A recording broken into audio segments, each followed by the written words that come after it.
जीतने और हारने में डिफरेंस क्या है? सिर्फ गलतियों का अंतर।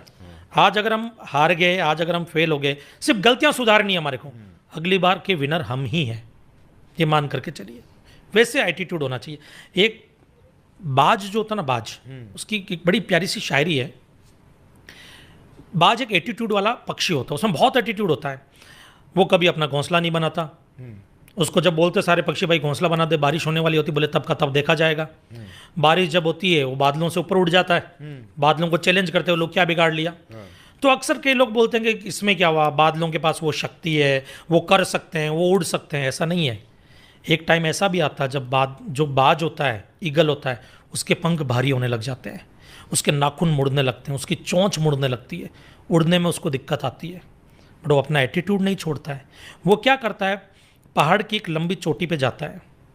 वहाँ पर पहुँचने के बाद वो अपने पंखों को नोच नोच करके अलग कर देता है, उसके नए पंख आते हैं। फिर वो अपने नाखूनों को पत्थर पे पटक पटक करके तोड़ देता है, नए नाखून आते हैं। और अपनी चोंच को पत्थर पे मार करके तोड़ देता है, नई चोंच आती है। और इस पूरे प्रोसेस में 6 महीने का टाइम लगता है। उसके बाद वो पहले जैसी उड़ान वापस से भरना शुरू करता है। तो तकलीफें उसकी ज़िंदगी में भी आई थी। उसने हथियार नहीं डाले थे, उसने किस्मत को दोष नहीं दिया था, उसने उसको चैलेंज की तरह एक्सेप्ट किया था और आज फिर लंबी उड़ान भरने लगा।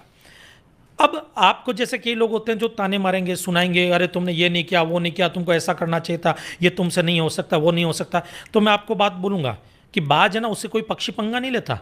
बट कौवा जो होता है ना, वो क्या करता है, बाज के यहाँ पे ऊपर बैठ जाता है और उसको चोंच मारता है। तो बाज उस पर ध्यान ही नहीं देता, वो अपनी उड़ान पे फोकस रहता है। वो इतना ऊंचा उड़ जाता है कि ऊपर ऑक्सीजन की कमी आने लगती है, कौवे का दम घुटने लगता है, वो नीचे गिरता और मर जाता है। वैसे ही बाज बन जाओ, बोलने वाले बोलते रहेंगे, आप अपनी उड़ान पे फोकस करो, वो अपने आप साइड में हटते जाएंगे, आपको कुछ करने की ज़रूरत नहीं है। तो बाज के ऊपर एक शायरी है जो आप लोगों के लिए है, जो मैं सुनाना चाहूँगा यहाँ पर, कि बुलबुल के पीछे कभी बाज नहीं होते। बाज जो बुलबुल होती है ना, वो एक खूबसूरत पक्षी होता है, सब पक्षी उसके दीवाने होते हैं, बाज नहीं होता है। कि बुलबुल के पीछे कभी बाज नहीं होते, बिन लड़े घुटने टेक दे वो कभी जांबाज नहीं होते।